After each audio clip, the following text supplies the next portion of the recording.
भारत में सितंबर से नवंबर तक त्योहारों का मौसम रहता है। इस दौरान भारी मात्रा में खरीद और बिक्री होती है। छोटे बड़े सभी व्यापारी और कॉरपोरेट त्योहारों से संबंध आयोजन करते हैं और उपभोक्ताओं के लिए नए नए ऑफर लेकर आते हैं।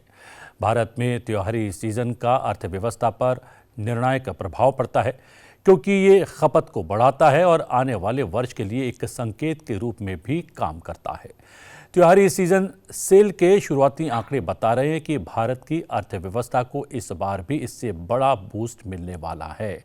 नमस्कार, मैं हूं प्रतिबिंब शर्मा और आप देख रहे हैं अर्थनीति, जिसमें हम बात करेंगे त्योहार और अर्थव्यवस्था की। हमारे साथ मौजूद हैं दो विशेषज्ञ, वर्चुअली जुड़े हुए हैं। महेंद्र स्वरूप हैं, अध्यक्ष हैं स्टार्टअप एसोसिएशन ऑफ इंडिया के, आपका स्वागत है। और साथ ही हमारे साथ जुड़े हैं डॉक्टर एसपी शर्मा, मुख्य अर्थशास्त्री हैं, DSG PhD chamber of commerce and industry. आपका भी बहुत बहुत स्वागत है।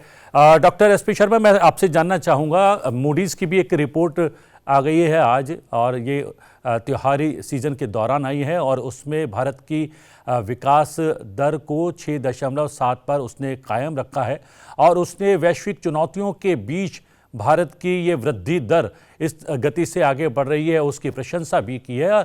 उसके लिए उसने घरेलू जो हमारी आर्थिक व्यवस्था है, जो साइकिल है, उसको इसका श्रेय कहीं ना कहीं दिया है। तो क्या माना जाए, हमारे जो तीज त्योहार और पर्व होते हैं वो हमारी अर्थव्यवस्था में बहुत बड़ा इनपुट देते हैं? जी बिल्कुल प्रतिबंब जी, जो मूडी की रिपोर्ट है उससे हम पूरी तरह से सहमत हैं। और खास करके जो फेस्टिव डिमांड रहती है, जो फेस्टिव सीजन रहता है, उससे इकोनॉमी को बहुत अच्छा बूस्ट मिलता है और एग्रीगेट डिमांड इकोनॉमी में इंक्रीज होती है, जब क्योंकि उसमें रोजगार के भी संसाधन पैदा होते हैं। और मूडीज ने जिस तरीके से बताया है कि 6.7% का ग्रोथ रेट इस साल में रह सकता है, तो हम उससे पूरी तरह से एग्री करते हैं। और हमारा जो अनुमान है वो 7% से भी ज्यादा है। हम बता दें कि हमारी इंडस्ट्री बॉडी पीएचडी सीसीआई के जो अनुमान है वो बेहतर हैं। और ये देख रहे हैं कि पिछले 2 वर्षों में जो फाइनेंशियल ईयर, जो पोस्ट कोविड फाइनेंशियल ईयर्स थे, उनमें हम 7% से ज्यादा ग्रो किए हैं। और इस साल भी हम ये ऐसी एक अपनी आगे सोच रखते हैं कि आगे 7% के ऊपर ही हम इस साल भी ग्रो कर पाएंगे। उसके पीछे कारण है क्योंकि एक तो हमारी डिमांड बहुत स्ट्रांग है। डिमांड की एक मेजर जो सपोर्ट है जीडीपी को, वो लगातार मिल रही है पोस्ट कोरोना पीरियड में। और हमारी इकोनॉमी बहुत ही रेजिलियंट है। अगर हम देखें कि आईएमएफ के अगर हम आंकड़ों में जाएं, तो हमारी अगले 5 साल में जो ग्रोथ है वो 6.3% के ऊपर उन्होंने प्रोजेक्ट की है अगले 5 वर्षों के लिए। तो जो एवरेज है वो बहुत अच्छी है। और आने वाले टाइम में जो संभावनाएं हैं, जिस तरीके से जो देश में ईज ऑफ डूइंग बिजनेस और ईज ऑफ लिविंग के ऊपर फोकस है, तो बहुत ज्यादा संभावनाएं बनती है कि हमारी जो ग्रोथ है वो सस्टेनेबल रहेगी। और रिसेंटली अगर हम पीछे 3-4 महीने के कुछ आंकड़े देखें, खास करके जो सप्लाई साइड है, जो जीएसटी कलेक्शंस है वो लगातार इंटैक्ट है। जैसे कि हमने जुलाई में 1,65,000 करोड़ के जीएसटी कलेक्शंस हुए, और दूसरे उसके अगले महीने में अगस्त में 1,59,000 के जीएसटी कलेक्शन रहे, और उसके बाद सितंबर में 1,62,000 के जीएसटी कलेक्शन थे। तो जो सप्लाई साइड है वो बहुत इंटैक्ट है। सप्लाई साइड इंटैक्ट होने का मतलब है कि डिमांड है, इकोनॉमी डिमांड बहुत तेज गति से आगे जो है बढ़ रही है। और अगर हम डिमांड साइड के पैरामीटर के ऊपर भी जाएं, तो पैसेंजर व्हीकल जो है एक मेजर इंडिकेटर होता है जो हमारी डिमांड को दर्शाता है कि डिमांड इकोनॉमी में कैसी है। लगातार हम पैसेंजर व्हीकल में बढ़ोतरी देख रहे हैं। जो जुलाई 2023 में 3,17,000 यूनिट्स की बिक्री हुई थी, वो बढ़ के 3,26,000 यूनिट्स की बिक्री हुई अगस्त में, और उसके बाद 3,32,000 यूनिट्स की बिक्री हुई सितंबर में। तो लगातार जो, और वाई ग्रोथ भी 10 और 15% के बीच में देखी गई है इन महीनों में। तो लगातार जो डिमांड साइड और सप्लाई साइड में बहुत सारी रिफॉर्म्स जो हुई है, उन्हीं की वजह से जो इकोनॉमी है एक बहुत तेज गति से आगे बढ़ रही है। और हम जैसे कि आईएमएफ ने बताया है कि we are a bright spot in the global ecosystem. जो भारत की ग्रोथ है वो पूरे विश्व की ग्रोथ को गति दे रही है। और जैसे हम देख रहे हैं कि 15% का जो बूस्ट है जो ग्लोबल ग्रोथ को, वो भारत की तरफ से आता है। जी। जो मायने, अगर $100 ऐड होते हैं जीडीपी में एक साथ वर्ष में, तो $15 जो है भारत की तरफ से आते हैं। तो एक बहुत बड़ी बात है जो हमने उपलब्धि हासिल की है। जो पीछे कोरोना के दौरान जो रिफॉर्म्स हुई, जो सरकार ने तेज गति से रिफॉर्म्स की, और हम बहुत जल्द ही उभर पाए उस मंदी काल से। लगभग हम 3-4 महीने ही हमने देखा कि एक ही क्वार्टर में हमारा जीडीपी जो था वो माइनस में गया था। उसके बाद ही हम अगले ही क्वार्टर में रिकवर किए और उसके अगले वर्ष में हमने 9% के भी ऊपर की ग्रोथ हासिल की। तो एक बहुत बड़ी चीज है कि कोरोना के जो दुष्प्रभाव से हम एकदम से निकल पाए और हमारी रिफॉर्म्स थी जो वो बहुत ही ग्राउंड टचिंग थी और इफेक्टिव रिफॉर्म्स की वजह से ही now we are the fastest moving economy in the major economies and we are contributing significantly in the global growth trajectory। ये बहुत बड़ी चीज है। तो प्रतिबंध जी, मैं कहना चाहता हूं कि जो रिसेंट मंथ्स के जो लीड इकोनॉमिक इंडिकेटर्स हैं, जैसे जीएसटी कलेक्शंस हैं या पैसेंजर व्हीकल ग्रोथ है, या आईआईपी नंबर्स हैं जो डबल डिजिट में हमने देखा कि अगस्त में आईआईपी भी डबल डिजिट में ग्रो किया है। और उसके बाद जो सीपीआई इन्फ्लेशन में जो गिरावट है, खास करके जो एक चैलेंज था बहुत बड़ा कि जो रिटेल प्राइसेस हैं काफी ऊपर हैं और ये इकोनॉमी को रफ्तार को इम्पैक्ट कर सकते हैं। बिल्कुल जो आरबीआई के एफर्ट्स थे और जो सरकार के एफर्ट्स थे मिलके जो कैलिब्रेटेड एफर्ट्स काम किए, तो उसी की वजह से हम इन्फ्लेशन को भी नीचे ले आ पाए और हमने अपनी ग्रोथ को भी इंटैक्ट रखा। जी जी। तो नटशल में मैं बताना चाहूंगा कि जो ग्रोथ है वो इंटैक्ट है और आने वाले टाइम में संभावनाएं बहुत ही सुदृढ़ हैं और हम बहुत तेज गति से आगे बढ़ते रहेंगे। जी महेंद्र स्वरूप जी, अगर त्योहारों के संदर्भ में बात करें तो त्योहार के संदर्भ में ब्लूमबर्ग की भी एक रिपोर्ट आई है। उसके अनुसार त्योहारी सीजन में लोग स्मार्टफोन, टीवी इस पर बहुत खर्च कर रहे हैं। ऑटोमोबाइल सेक्टर के लिए तो एक बड़ा उछाल इस बार त्योहार में साबित होने वाला है। माना जा रहा है कि सिर्फ धनतेरस पर लाखों वाहनों की बिक्री हो रही है या पर हुई है। क्या माना जाए कि हमारे त्योहार हैं तो हमारी अर्थव्यवस्था की बैकबोन है। और हमने ये भी देखा कि जब कोविड काल में जब हम उभर रहे थे तो हमें जो है हमारी अर्थव्यवस्था को उभारने में कहीं ना कहीं दिवाली और दिवाली के साथ जुड़े हुए दूसरे पर्वों ने एक बहुत बड़ा बूस्ट दिया था। जो हमारे त्योहार और पर्व आते हैं ये बहुत बड़ी इकोनॉमी के लिए बूस्ट होते हैं, स्पेशली कंज्यूमर सेक्टर के लिए। आप जैसे आपने बोला कि white goods, television, home theatre systems, refrigerators, इनकी बिकाई बहुत होती है। अगर कुछ आंकड़े देखें, ऑनलाइन फेस्टिवल सेल्स जो होते हैं वो 90,000 करोड़ का इस साल सेल हुआ है अभी तक, और ये 23% ऊपर है पिछले साल से। सो जो ऑनलाइन सेल फेस्टिवल सेल्स होते हैं ये इंडिकेटिव होते हैं कि कंज्यूमर इंडस्ट्री और फेस्टिवल ग्रोथ कितनी ज्यादा हो रही है। और ये खाली ये नहीं कि ये इस पर्व में ही होते हैं, ये इंडिकेटिव होते हैं कि जीडीपी ग्रोथ और कंजम्पशन पैटर्न्स कैसे ग्रो कर रहे हैं फेस्टिवल सीजन में, जो देख के होता है। और इसमें स्टार्टअप्स का बहुत महत्वपूर्ण कंट्रीब्यूशन रहता है। अगर आप देखें ऑनलाइन सेल्स, नई फेस्टिवल सेल्स जारी करे थे 6-7 साल पहले, जब ये बिलियंस ऑफ डॉलर्स के सेल हो जाते हैं वर्ल्ड ओवर, खाली हिंदुस्तान में नहीं वर्ल्ड ओवर। तो ये जो फेस्टिवल सेल की ट्रैकिंग और बूस्ट मिला है, ये ऑनलाइन और स्टार्टअप्स ने एक नीश देख के किया है। और इसकी वजह से ऑफलाइन रिटेल, जो छोटे दुकानदार हैं और छोटे आउटलेट्स हैं वाइट गुड्स के, उनको भी बहुत ज्यादा सेल्स मिलता है। लोग ऑनलाइन आते हैं, देखते हैं और जाते हैं ऑफलाइन खरीदते हैं। और यही नहीं, आपने जैसे बोला कि इसका पूरी इकोनॉमी में असर करता है। अगर आप देखें तो मीडिया को बहुत इससे बूस्ट मिलता है। मीडिया की एडवर्टाइजिंग जो होती है वो 40 से 50% तक इस फेस्टिव सीजन में आती है। तो अगर आप आज कभी भी आप समाचार पत्र खोलें तो पहले 10-15 पेजेस, फुल पेज एडवर्टाइजमेंट्स होते हैं खाली फेस्टिवल सेल्स के। तो ये पूरी इकोनॉमी को बूस्ट देता है, खाली मीडिया को।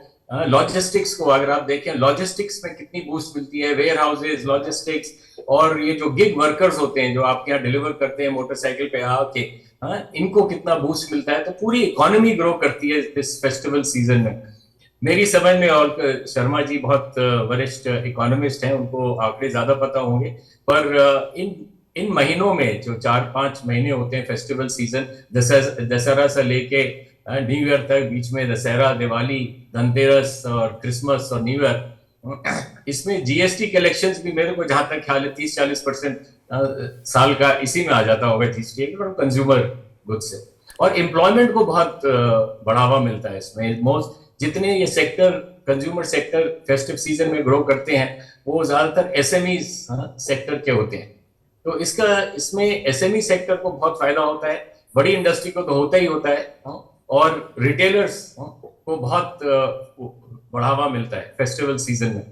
और आजकल तो ये देखा गया है कि फेस्टिवल सीजन क्योंकि इतने सक्सेसफुल होते हैं, लोग फेस्टिवल्स बना देते हैं, mother's day, sister's day, brother's day, teacher's day, तो ये जितने भी हैं ये फेस्टिवल्स क्रिएट किए जाते हैं कि इसमें डिमांड बढ़े और पर्टिकुलर नीश डिमांड बढ़ती है इस ऐसे फेस्टिवल्स क्रिएट करके।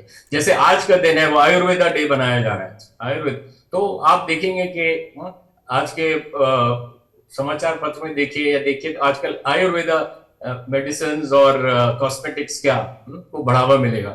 तो ये खाली दिवाली और दशहरा के नहीं है, पर आजकल पर्व क्रिएट कर दिए जाते हैं जैसे कि ये बूस्ट मिले और लोगों को मौका मिले कि जाके खर्च करें। हमारी अल्टीमेटली अगर ग्रोथ हमको चाहिए, जीडीपी ग्रोथ, तो वो कंजम्पशन से आएगी, कंजम्पशन बढ़ेगा, इंडस्ट्री लगेगी, इन्वेस्टमेंट आएगा। तो इंडिया की जो कहानी है सर वो कंजम्पशन स्टोरी है। अब इतनी पॉपुलेशन है, 1.3 बिलियन पॉपुलेशन कहाँ, और अनसेटिस्फाइड, लो पेनिट्रेशन।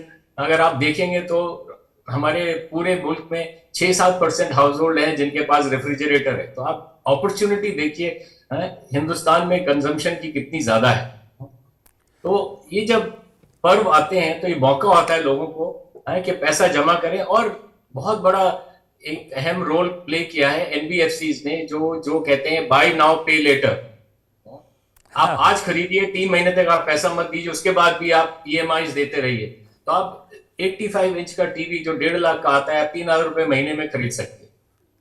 तो आपको पैसा जोड़ने की जरूरत नहीं है, आपकी जैसे जैसी तनख्वाह आती रहे महीने में उसमें से आप अपना देते रहिए। तो ये जो जितना इनोवेशन हुआ है अराउंड कंजम्पशन, उसका बहुत महत्वपूर्ण कंट्रीब्यूशन है कि ये डिमांड बढ़े, और स्पेशली इन फेस्टिव सीजन में जबकि लोगों को मौका चाहिए होता है हिंदुस्तान में पैसा खर्च करने के लिए, वो ये मौका मिलता है इस समय। जी एसपी शर्मा जी, जो बहुत बड़ा हो गया है, सॉरी सर, एक जो सेक्टर बहुत बड़ा हो गया है वो गिफ्ट कार्ड्स का बड़ा हो गया।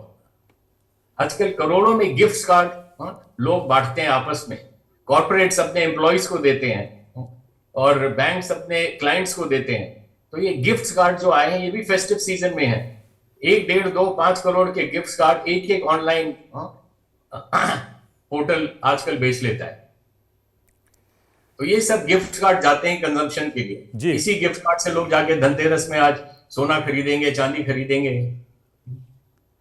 एसपी शर्मा जी भी लगातार बने हुए। एसपी शर्मा जी, प्रधानमंत्री की एक अपील रहती है और विशेष रूप से जो है त्योहार के सीजन में वो अपील बहुत ज़्यादा जो है बार बार की जाती है लोगों से, नागरिकों से, देशवासियों से कि वोकल फॉर लोकल बने। तो क्या उसका असर भी दिखाई दे रहा है? बाज़ार में भीड़ है, चाहे ऑनलाइन हो चाहे पारंपरिक बाज़ार की बात हो, काफ़ी बिकवाली हो रही है, ख़रीदारी हो रही है, उसका भी असर है और उसका सीधा तौर पर फ़ायदा भारतीय व्यापारियों को या फिर स्टार्टअप्स को या फिर हमारे जो है हथकरघा उद्योग को हो रहा है? क्योंकि प्रधानमंत्री नकारात्मक रूप से कुछ नहीं कह रहे हैं, लेकिन कह रहे हैं कि जो देसी उत्पाद हैं उनको ज़्यादा से ज़्यादा त्योहार के इस अवसर पर खरीदो। जी बिल्कुल प्रतिबंध जी, ये बिल्कुल सही है क्योंकि हमारे पास बहुत क्षमता है। अगर हम देखें कि जो हम इंपोर्ट करते हैं, खास करके जो हमारा इंपोर्ट अननेसेसरली हम चाइना से करते रहते हैं, मैं एक डेटा एनालिसिस कर रहा था तो मैंने देखा कि लगभग कोई 35-40% इंपोर्ट ऐसे हैं जिनकी हमें जरूरत नहीं है, हम खुद ही उनको प्रोड्यूस कर सकते हैं। इंडिया में हम प्रोड्यूस भी कर रहे हैं, बस हमें उनको स्केल अप करने की जरूरत है। खास करके वो बहुत ही लेबर इंटेंसिव चीजें हैं जिनको हम बहुत ज्यादा इंपोर्ट भी करते रहते हैं, लेकिन हमारे पास भी क्षमता है। तो लोगों का जो रुझान है, खास करके जो चाइना से प्रोडक्ट आते थे तो उनके ऊपर बहुत कम हो चुका है, वो डिमिनिशिंग ट्रैजेक्टरी में है, और खास करके जो इंपोर्ट है वो भी स्टेगनेट हो चुके हैं हमारे चाइना से। मतलब जिस तरीके से पहले तेज गति देखी गई थी तो उसमें काफी रोकथाम है, पीछे 2-3 वर्षों में हमने ऑब्जर्व किया। तो आने वाले टाइम में जिस तरीके से हमारे पास क्षमता है, जैसे हमारे माननीय प्रधानमंत्री जी बताते हैं कि भाई हमें ज्यादा से ज्यादा अपने जो प्रोडक्ट्स हैं उनके ऊपर फोकस करना चाहिए, तो उससे हमारे देश को, जो हमारे वर्क फोर्स है, जो हमारे लेबरर्स हैं, उनको बहुत अच्छा फायदा मिलेगा। क्योंकि जब प्रोडक्शन पॉसिबिलिटीज इंक्रीज होंगी, जब हम अपनी प्रोडक्शन को स्केल अप करेंगे, जब फैक्ट्रीज में जो उत्पादन है इंक्रीज होगा, then they will be able to deploy more and more workforce in their respective factories. तो फिर उससे ज्यादा से ज्यादा जो अपॉर्चुनिटीज निकलेंगी, लोग एक्सपेंशन की तरफ जाएंगे, कैपेसिटी एक्सपेंशन होंगे, तो और डिप्लॉयमेंट ऑफ लेबर होगी, तो जिससे कि एक बहुत ही तेज गति से जो एग्रीगेट डिमांड जिसको हम बोलते हैं वो हमारी इकोनॉमी में बहुत तेज गति से आगे बढ़ेगी। जैसे कि महेंद्र जी ने बताया कि जो त्योहारों की वजह से एग्रीगेट डिमांड के ऊपर फर्क पड़ता है, बहुत तेज गति से एग्रीगेट डिमांड को बूस्ट मिलता है, क्योंकि खाली उसमें जो खरीदो फरोख्त है वो वस्तुओं की नहीं हो रही होती, जो उनको आगे बनाने वाले हैं, जो डिस्ट्रीब्यूट करने वाले हैं, जो उनको घर घर तक पहुंचाने वाले हैं, तो ऐसे लाखों करोड़ों लोगों को ऐसे रोजगार के संसाधन पैदा होते हैं पूरे देश में, जो हमारे इतनी बड़ी जनसंख्या में जो हमें रोजगार के संसाधन पैदा करने हैं, तो उससे हमें बहुत अच्छी अपॉर्चुनिटीज मिलती हैं जब ये ऐसे लगातार त्योहार आते हैं। जैसे अभी फेस्टिव जो सीजन है वो लगभग कोई जुलाई अगस्त में शुरू हो जाता है, जो कि लगभग कोई होली तक चलता है। अभी दिवाली के बाद फिर न्यू ईयर्स के ऊपर सेलिब्रेशन होने शुरू हो जाएंगे, उसके बाद फिर आगे लोहड़ी का सेलिब्रेशंस आ जाती हैं, उसके बाद फिर वसंत पंचमी आती है, फिर शिवरात्रि आती है, उसके बाद होली आती है। तो लगातार ये सिलसिला मार्च तक चलता रहता है। उसके बाद नवरात्र आ जाते हैं जो मार्च अप्रैल में। तो जिससे कि डिमांड जो खरीदो फरोख्त है, खासकर जो हमारी साइकोलॉजी है कि हम किसी पर्व के ऊपर बहुत ज्यादा खरीदना चाहते हैं, तो जब भी कोई पर्व आता है हम उसको शुभ मानते हैं, उसके ऊपर हम ज्यादा खरीदो फरोख्त करना चाहते हैं। जैसे हमने देखा कि महेंद्र जी ने बताया कि बहुत जो डिमांड है वो काफी इंटैक्ट है और बहुत बहुत हाई डबल डिजिट में बढ़ रही है। तो मैं एक डेटा देख रहा था जिस तरीके से अगर हम एफएमसीजी कंपनीज का ग्रोथ देखें, जो एफएमसीजी में वैल्यू एडिशन हो रहा है, तो क्वार्टर 1 में तो डबल डिजिट में ग्रो किए, मोर देन 10%, और क्वार्टर 2 में भी वो 12% के ऊपर का ग्रोथ जा रहा है ऑन एन एवरेज। तो बहुत अच्छी डिमांड है। तो जो पूरा बूस्ट है और डिमांड के लिए जो हमारा, मैं बताना चाहूंगा कि जो एक प्राइमरी सेक्टर, जो हमारा एक रेजिलियंट सेक्टर है, एग्रीकल्चर सेक्टर में भी बहुत तेज गति से तेजी देखी गई है। एक बात पिछले और 3-4 पूछना चाहूंगा वर्षों। आपसे एसपी शर्मा जी, एक बात, भारतीय अर्थव्यवस्था क्रय शक्ति समता यानी कि परचेजिंग पावर पैरिटी पीपीपी के मामले में भी विश्व की तीसरी सबसे बड़ी अर्थव्यवस्था माना जा रहा है, तो ये परचेजिंग पावर पैरिटी जो है वो भी कहीं ना कहीं कारगर सिद्ध हो रही है। जी जी बिल्कुल, उसी की वजह से जैसे इंडिया जो है वो कंजम्पशन ड्रिवन इकोनॉमी है और हमारी परचेजिंग पावर पैरिटी जो है वो बहुत इंटैक्ट है। जैसे तीसरे नंबर पे हम आते हैं पूरे विश्व में। तो ये एक बहुत बड़ी चीज है जिससे कि हमें एक अच्छा बूस्ट मिलता है। और खास करके जैसे मैं पहले बात कर रहा था कि एग्रीकल्चर सेक्टर में अगर आप देखेंगे प्रतिबिंब जी, पिछले 3-4 वर्षों में एग्रीकल्चर सेक्टर हर एक वर्ष में 3% के ऊपर ज्यादा ग्रो कर रहा है। अगर आप पीछे के 70-75 साल के डेटा में जाएंगे तो आपको कभी भी ऐसा इंटैक्ट ग्रोथ एग्रीकल्चर सेक्टर में लगातार 4-5 वर्षों के लिए 3% से ज्यादा नहीं मिलेगा। जब भी एग्रीकल्चर सेक्टर ग्रो करता है तो 1-2 वर्ष के बाद उसमें डिसेलरेशन आ जाती है, कई बार तो नेगेटिव ग्रोथ आ जाता है। तो जिस तरीके से एग्रीकल्चर सेक्टर में ग्रोथ है, जो डिमांड पैदा करता है, लगभग जिस तरीके से हम देखते हैं कि 50% जो हमारी पॉपुलेशन है वो अभी भी एग्रीकल्चर सेक्टर के ऊपर डिपेंडेंट है, तो इनकम लेवल है वो इंटैक्ट है। और जैसे एक्सपोर्ट में हमने देखा कि एग्रीकल्चर एक्सपोर्ट जो $30 बिलियन से 2020 में, उसके बाद $40 बिलियन हुए 2021 में, फिर $50 बिलियन हुए 2022 में, इस साल भी जो एग्रीकल्चर के एक्सपोर्ट्स है बहुत इंटैक्ट है। तो एग्रीकल्चर से डिमांड को बहुत अच्छी सपोर्ट मिल रही है। मैं ये बताना चाहता हूं कि बहुत ही रेजिलियंस क्रिएट किया है हमारे एग्रीकल्चर सेक्टर में, जिससे कि डिमांड आती है तो मैन्युफैक्चरिंग में भी बढ़ोतरी होती है, जो कारखाने हैं, जो फैक्ट्रीज हैं, उनमें और ज्यादा वर्कफोर्स डिप्लॉय होती है, जिससे कि देन जब जिन लोगों को रोजगार मिलता है then they also demand for goods and services, उनके वो फिर आगे जो और गति देते हैं डिमांड को, जिससे कि जिसको हम एग्रीगेट डिमांड बोलते हैं। तो फिर पूरा इकोनॉमी का जो एक जो जिसको हम वर्चुअल सर्कल बोलते हैं वो बहुत इंटैक्ट हो जाता है। तो आगे के आगे एम्प्लॉयमेंट क्रिएट होती है, डिमांड फिर बढ़ती है, उसके बाद फिर एम्प्लॉयमेंट क्रिएशन होती है, तो मैन्युफैक्चरिंग में बूस्ट आता है। तो सब चीजें मिलकर जो इकोनॉमी को आगे सस्टेनेबल ग्रोथ ट्रैजेक्टरी में लेके जाते हैं, जो हम ऑब्जर्व कर रहे हैं कि हमारी भारत की अर्थव्यवस्था 9% के ऊपर ग्रो करने के बाद फिर उसके बाद 7% के ऊपर ग्रो की, और इस साल फिर हम देख रहे हैं कि बहुत अच्छे फर्स्ट क्वार्टर में ही हम 7.8% के ऊपर ग्रो किए। तो बहुत अच्छी जो संभावनाएं हैं, जो आंकड़े हैं वो बता रहे हैं कि हमारी ग्रोथ स्टोरी, इंडिया की ग्रोथ स्टोरी जो है वो बहुत ही इंटैक्ट है। अगर हम 3 चीजों को फोकस करें, खास करके जो 3 मेजर इंडिकेटर्स हैं, मैं बताना चाहूंगा कि डिमांड साइड से हम देखते हैं कि पैसेंजर व्हीकल एक बहुत ही बड़ा इंडिकेटर है जो बहुत ही इंटैक्ट है। दूसरी तरफ से सप्लाई साइड से जीएसटी कलेक्शंस वो बहुत ही इंटैक्ट है। लगभग 1,60,000 का करोड़ का अगर हम एवरेज देखें पिछले 3 महीनों में बना है। और पॉलिसी पर्सपेक्टिव जो हमारे मार्केट्स हैं, सेंसेक्स है जो पॉलिसीज को एकदम अगर पॉलिसीज अच्छी है तो मार्केट्स हमारी बहुत अच्छी चलती हैं, तो मार्केट में बहुत अच्छी ग्रोथ है, इंटैक्ट है। लगभग निफ्टी कोई 19,500 के स्तर पर है और जो न्यू हाइज है उनकी तरफ अग्रसर है। खास करके जो ग्लोबल सिचुएशन है, जो जियो क्रिटिकल डेवलपमेंट्स है, उसकी वजह से थोड़ा इम्पैक्ट हुआ है फाइनेंशियल मार्केट्स के ऊपर। नहीं तो जो हमारी मार्केट्स है वो हर एक 2-3-4 महीने के बाद न्यू हाइज बनाती है। तो जी हाँ। संभावनाएं बहुत ही सुदृढ़ हैं। आने वाले टाइम में जो हमारी भारत की अर्थव्यवस्था है वो बहुत ही लुक्रेटिव रहेगी। ग्लोबल चार्ट्स में हम चाहे वो ईज ऑफ डूइंग बिजनेस हो या फिर वो मैन्युफैक्चरिंग कॉम्पिटिटिवनेस इंडेक्स हो, इनोवेशन इंडेक्स हो या फिर हमारा जो ग्रोथ रेट हो। एक बहुत ही महत्वपूर्ण चीज मैं आपको बताना चाहता हूं कि एक्सपोर्ट ग्रोथ, जिसको हम देखते थे कि चाइना एक्सपोर्ट में बहुत ही लीड लिए हुए है, चाइना एक एक्सपोर्ट ड्रिवन इकोनॉमी है। अगर आप अभी आईएमएफ के आंकड़ों में जाएंगे तो आने वाले 4-5 वर्षों में जो भारत का एक्सपोर्ट ग्रोथ है that is more than China. जो भारत का एवरेज ग्रोथ रेट है एक्सपोर्ट्स में वो 4.5% के आसपास है। चाइना का जो एक्सपोर्ट ग्रोथ है वो 3.5 या 3 और 3.5 के बीच में कहीं पे है। तो चाइना एक्सपोर्ट ग्रोथ में भी अब काफी पीछे है भारत से। ग्रोथ में, जीडीपी ग्रोथ में तो है ही है। जीडीपी ग्रोथ अगर देखेंगे तो चाइना का अगले 4-5 साल में 4% का ग्रोथ है ऑन एन एवरेज, 4.1। तो हमारा 6% से ऊपर है।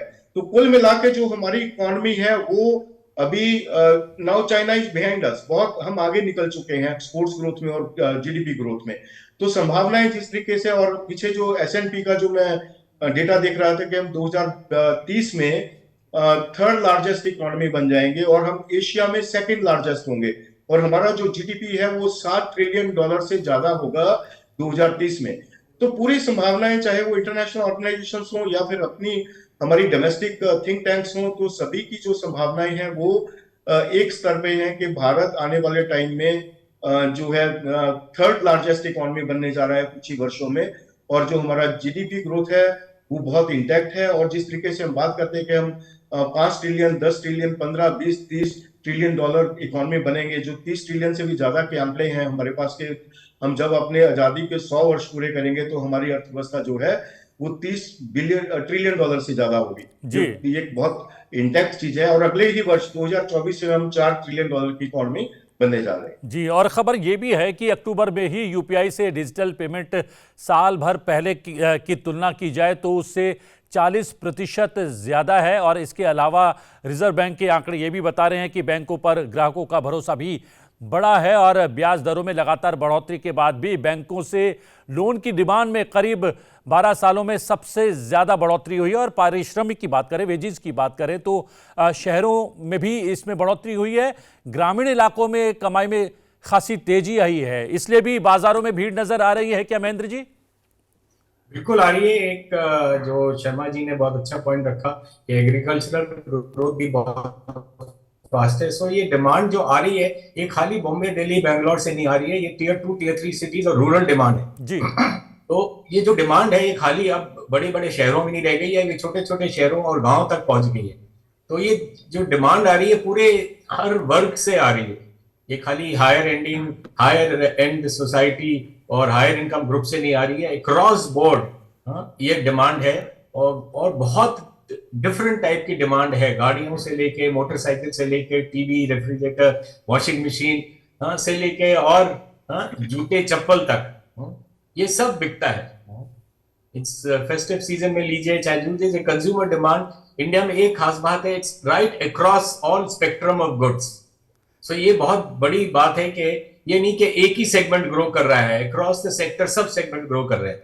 जी, चाहे नए स्टार्टअप्स की बात हो, चाहे पुराने व्यापारियों और या जो है बड़े बड़े उद्योगपतियों की बात हो, क्या महेंद्र जी ये माना जाए कि त्योहारों का इंतजार करते हैं और अगर उनको घाटा भी हुआ है तो उनको लगता है कि त्योहारों में भरपाई हो जाएगी, और उनका नॉर्मल बिजनेस भी चल रहा है तो उनको लगता है कि त्योहारों के बाद बूम आने वाला एक मौके के तौर पर देखते हैं क्या महेंद्र जी आपसे? और बिल्कुल जी बिल्कुल। आप अगर आप स्टार्टअप्स को देखें और किसी एफएमजी कंपनी को देखें या व्हाइट गुड्स की कंपनी को देखें, तो उनकी पूरी साल की प्लानिंग फेस्टिव सीजन के लिए होती है। जी उनकी जो इन्वेंट्री बिल्डिंग और मैन्युफैक्चरिंग प्लानिंग और उनका इन्वेंट्री और लॉजिस्टिक्स और वेयर हाउसिंग और डिलीवरी और डिस्ट्रीब्यूटर्स, ये उनकी पूरी साल की प्लानिंग होती है, वो खाली फेस्टिव सीजन के लिए होती है। तो आप देखेंगे फेस्टिव सीजन की प्लानिंग 6, 7, 8 महीने, साल बाद पहले शुरू हो जाती है। जी। और यही बात है कि सबसे बड़ी बात यह है कि त्योहार ही है और हमारी जो घरेलू डिमांड है वही कारण है कि बहुत सारे झंझावत आए, आर्थिक रूप से भी, वैश्विक रूप से हमें प्रतिबंधों का भी अलग अलग समय पर सामना करना पड़ा, लेकिन हमारी आर्थिक प्रगति लगातार जारी है। और वैश्विक रूप से ये माना जा रहा है कि प्रतिकूल परिस्थितियों के बावजूद भी भारतीय अर्थव्यवस्था बहुत बेहतरीन कर रही है। आपने महेंद्र जी समय निकाला और एसपी शर्मा जी आपने समय निकाला और बहुत सारे बिंदु पर प्रकाश डाला। आप दोनों का बहुत बहुत धन्यवाद। अर्थनीति में आज के लिए इतना ही। अर्थनीति में आपसे फिर भेंट होगी। मुझे फिलहाल आज्ञा दीजिए, लेकिन देखते रहिए संसद टीवी। नमस्कार।